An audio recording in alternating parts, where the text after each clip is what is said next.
Hey everyone, this is Professor Eskew.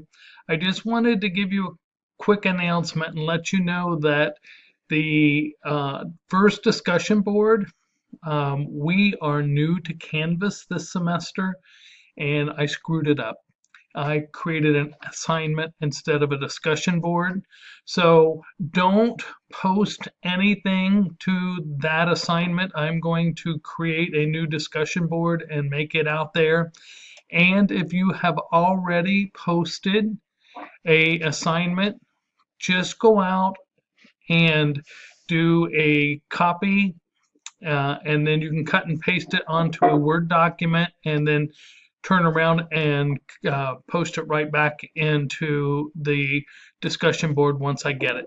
I am so sorry about this. It's a new system for me, as I'm sure it is for some of you as well. So I will talk to you soon. Thanks for your understanding. Take good care. We'll see you soon.